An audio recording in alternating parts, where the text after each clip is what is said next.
Assalamualaikum warahmatullahi wabarakatuh.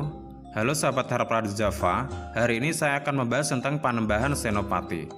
Panembahan Senopati atau Danang Sutawijaya adalah pendiri Kesultanan Mataram yang memerintah sebagai raja pertama pada tahun 1587 sampai 1601. Bergelar Panembahan Senopati ing Alogo Sayyidin Panatagama Khalifatullah Tanah Jawa. Tokoh ini dianggap sebagai peletak dasar-dasar Kesultanan Mataram. Riwayat hidupnya banyak digali dari kisah-kisah tradisional, misalnya naskah-naskah babat karangan para pujangga zaman berikutnya. Danang Sutawijaya atau Dananjaya adalah putra sulung pasangan Ki Ageng Pamanahan dan Nyai Sabinah. Menurut naskah-naskah babat, ayahnya adalah keturunan Brawijaya Raja terakhir Majapahit, sedangkan ibunya adalah keturunan Sunan Giri anggota Wali Songo. Hal ini seolah-olah menunjukkan bahwa adanya upaya para pujangga untuk mengutuskan raja-raja Kesultanan Mataram sebagai keturunan orang-orang istimewa. Nyai Sabinah memiliki kakak laki-laki bernama Ki Juru Martani, yang kemudian diangkat sebagai pati pertama Kesultanan Mataram. Ia ikut berjasa besar dalam mengatur strategi menumpas Arya Penangsang pada tahun 1549. Sutawijaya juga diambil sebagai anak angkat oleh Hadiwijaya Bupati Pajang sebagai pancingan. Karena pernikahan Hadiwijaya dan istrinya sampai saat itu belum dikaruniai anak, Sutawijaya kemudian diberi tempat tinggal di sebelah utara pasar sehingga ia pun terkenal dengan sebutan Raden Ngabehi Loreng Pasar. Peran awal Panembahan Senopati. Sayembara menumpas Arya Penangsang pada tahun 1549 merupakan pengalaman perang pertama bagi Sutawijaya. Ia diajak ayahnya Ki Ageng Pamanahan untuk ikut serta dalam rombongan pasukan menumpas Arya Penangsang. Hadiwijaya pun merasa tidak tega dan menyertakan pasukan Pajang sebagai bala bantuan. Saat itu Sutawijaya masih berusia belasan tahun. Arya Penangsang adalah Bupati Jipang Panolan yang telah membunuh Sunan Prawoto, raja terakhir Kesultanan Demak. Ia sendiri akhirnya tewas di tangan Sutawijaya.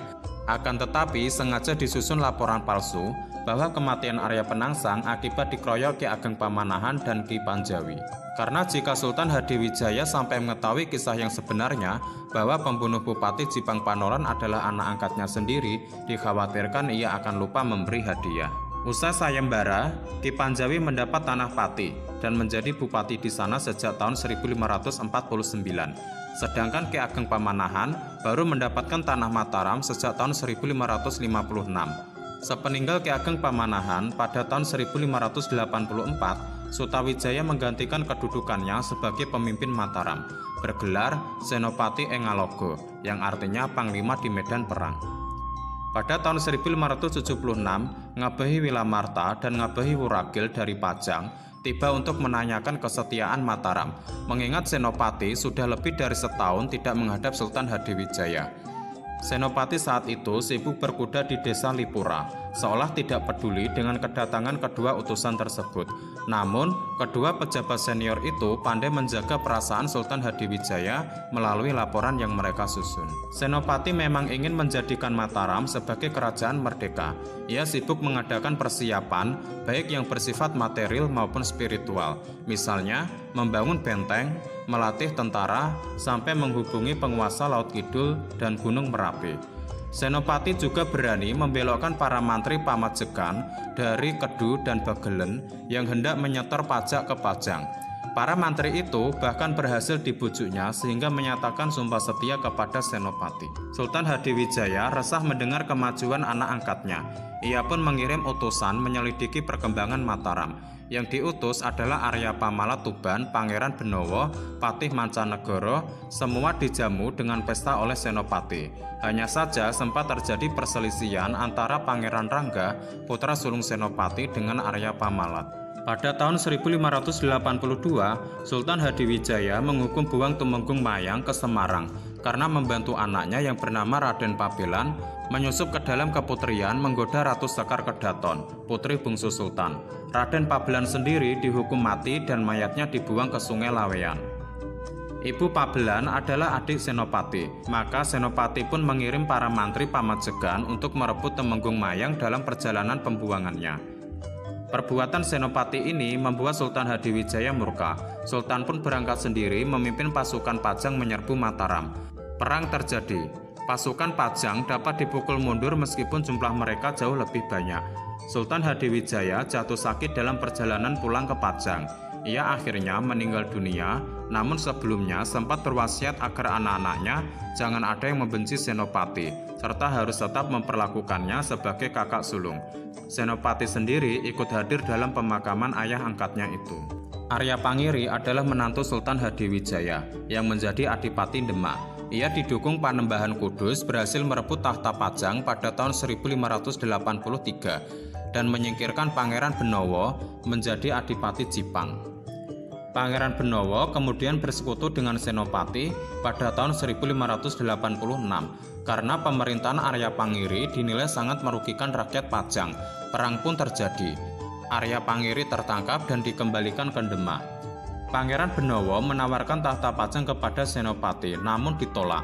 Senopati hanya meminta beberapa pusaka Pajang untuk dirawat di Mataram. Pangeran Benowo pun diangkat menjadi Raja Pajang sampai tahun 1587. Sepeninggalnya, ia berwasiat agar Pajang digabungkan dengan Mataram. Senopati diminta menjadi raja. Pajang sendiri kemudian menjadi bawahan Mataram dengan dipimpin oleh Pangeran Gagak Bening, adik Senopati. Maka sejak itu Senopati menjadi raja pertama Mataram bergelar Panembahan. Ia tidak mau memakai gelar Sultan untuk menghormati Sultan Hadiwijaya dan Pangeran Benowo. Istana pemerintahannya terletak di Kota Gede. Sepeninggal Sultan Hadiwijaya, daerah-daerah bawahan di daerah Jawa Timur banyak yang melepaskan diri. Persekutuan Adipati Jawa Timur tetap dipimpin Surabaya sebagai negeri terkuat. Pasukan mereka berperang melawan pasukan Mataram di Mojokerto, namun dapat dipisah melalui utusan Giri Kedaton. Selain Pajang dan Demak sudah dikuasai Mataram, daerah Pati juga sudah tunduk secara damai. Pati saat itu dipimpin Adipati Pragola putra Ki Panjawi. Kakak perempuannya, Ratu Waskita Jawi, menjadi permaisuri di Mataram. Hal itu membuat Pragola menaruh harapan bahwa Mataram kelak akan dipimpin keturunan kakaknya itu. Pada tahun 1590, gabungan pasukan Mataram, Pati, Demak, dan Pajang bergerak menyerang Madiun. Adipati Madiun adalah Rangga Jumena, putra bungsu Sultan Trenggono, yang telah mempersiapkan pasukan besar menghadang penyerangnya. Melalui tipu muslihat cerdik, Madiun berhasil direbut. Rangga Jumena melarikan diri ke Surabaya, sedangkan putrinya yang bernama Retno Dumilah diambil sebagai istri Senopati. Pada tahun 1591 terjadi perebutan tahta di Kediri sepeninggal bupatinya. Putra Adipati sebelumnya yang bernama Raden Senopati Kediri diusir oleh bupati baru bernama Ratu Jalu hasil pilihan Surabaya. Senopati Kediri kemudian diambil sebagai anak angkat Panembahan Senopati Mataram dan dibantu merebut kembali tahta Kediri. Perang berakhir dengan kematian bersama Senopati Kediri melawan Adipati Pesagi. Pada tahun 1595, Adipati Pasuruan berniat tunduk secara damai pada Mataram, namun dihalang-halangi panglimanya yang bernama Rangga Kaniten. Rangga Kaniten dapat dikalahkan Panembahan Senopati dalam sebuah perang tanding. Ia kemudian dibunuh sendiri oleh Adipati Pasuruan, yang kemudian menyatakan tunduk kepada Mataram. Pada tahun 1600 terjadi pemberontakan Adipati Pragola dari Pati. Pemberontakan ini dipicu oleh pengangkatan Retno Dumilah putri Madiun sebagai permaisuri kedua Senopati. Pasukan Pati berhasil merebut beberapa wilayah sebelah utara Mataram. Perang kemudian terjadi di dekat Sungai Dengkeng, di mana pasukan Mataram yang dipimpin langsung oleh Senopati sendiri berhasil menghancurkan pasukan Pati. Akhir pemerintahan Panembahan Senopati. Panembahan Senopati alias Danang Sutawijaya meninggal dunia pada tahun 1601 saat berada di desa Kajenar. Ia kemudian dimakamkan di Komplek Pasarian Mataram, Kota Gede. Putra yang ditunjuk sebagai raja selanjutnya adalah yang lahir dari Putri Pati, bernama Mas Jolang.